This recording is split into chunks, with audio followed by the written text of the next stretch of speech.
Some cruisers are spending $4,000 for a balcony cabin on Royal Caribbean, when there's an identical cabin on a brand new ship that costs half the price.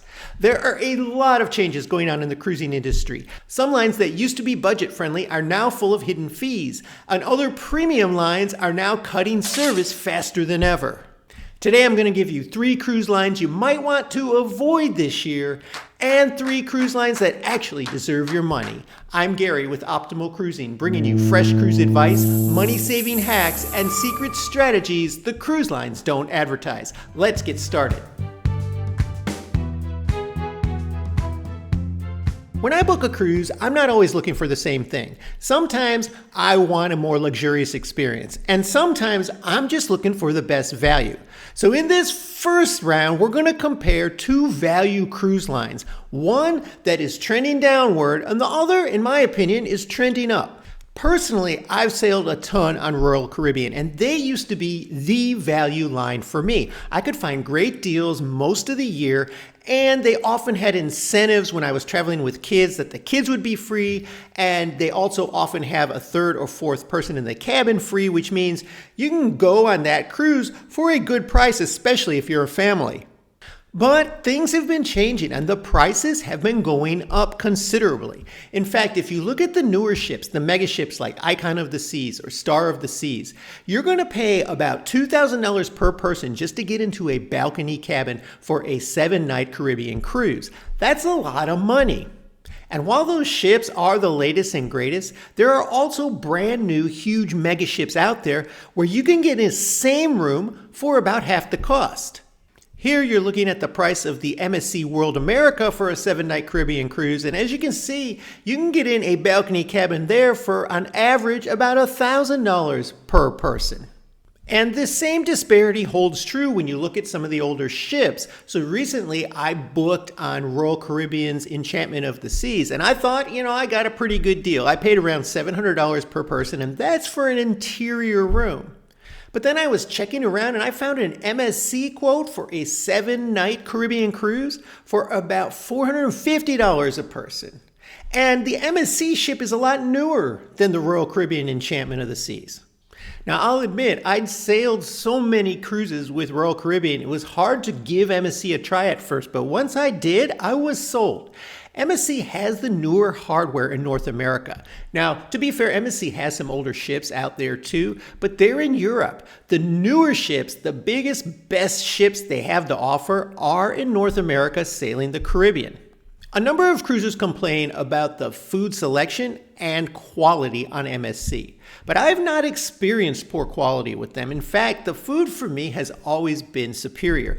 Now, it is slightly of a different style. It's a more European style cuisine, so it's not going to be burgers and fries all the time, although they do have those burgers. It's just not their specialty. And if you love pizza, you're in for a real treat because that is one of their signatures.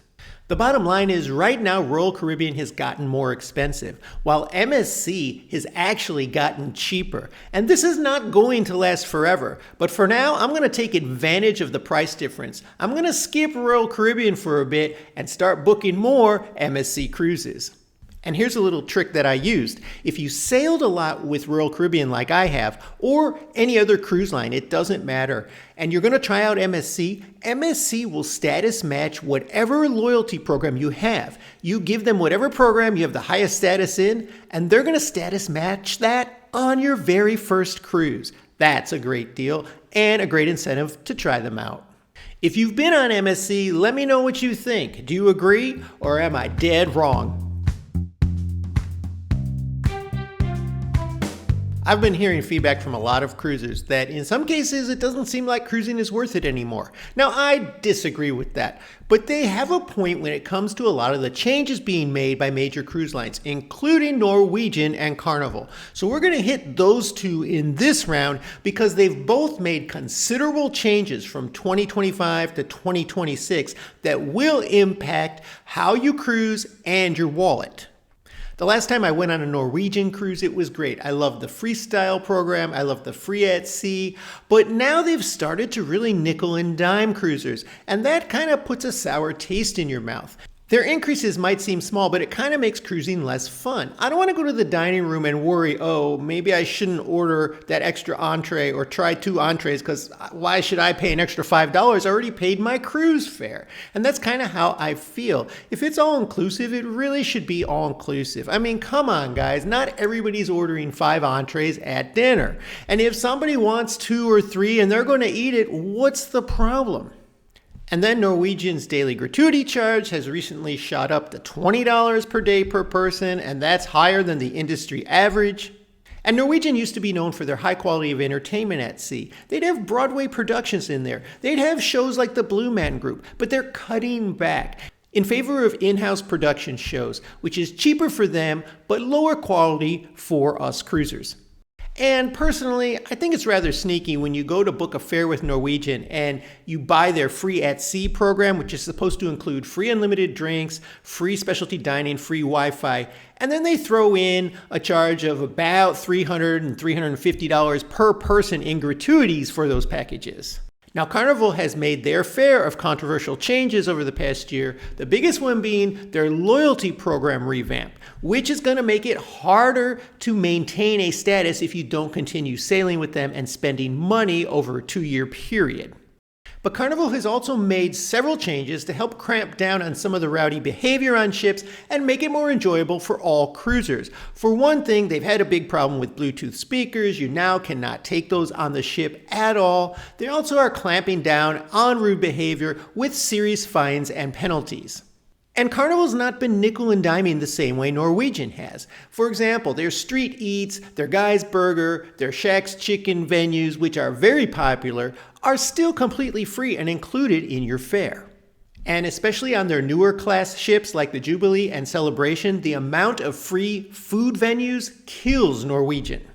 So between these two cruise lines, who've made some of the biggest changes over the past year, I'm going with Carnival. Even though their loyalty program hits some loyal cruisers the wrong way, they've done some things to keep cruising fun and keep it affordable.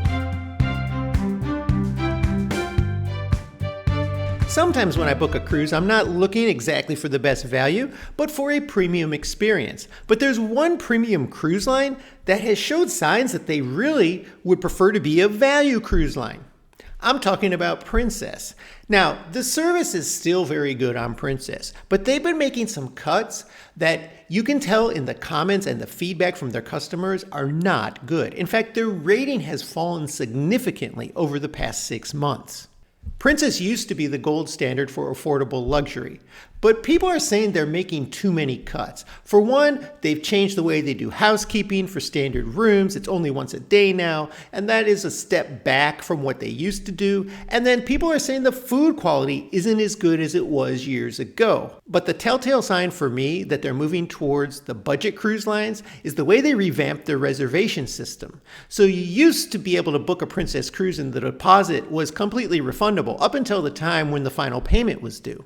Well, now the default is going to be the deposit is non-refundable. A smaller deposit, but not refundable. That's going to help them manage their bookings better, but it also is a drawback for longtime customers who are used to that non-refundable deposit.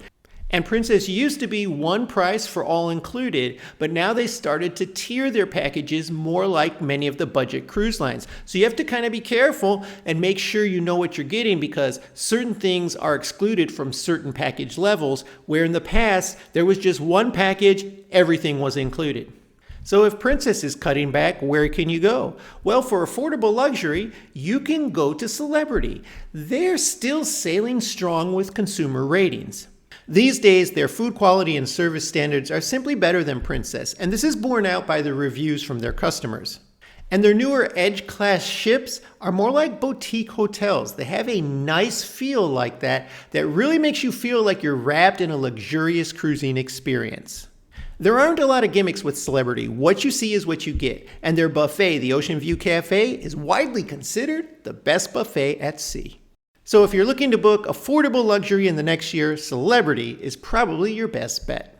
Make sure you subscribe to our channel before you book that next cruise, and you'll get all our cruising updates. And if you're confused about all these new rule changes going on, I'll tell you all about those right here.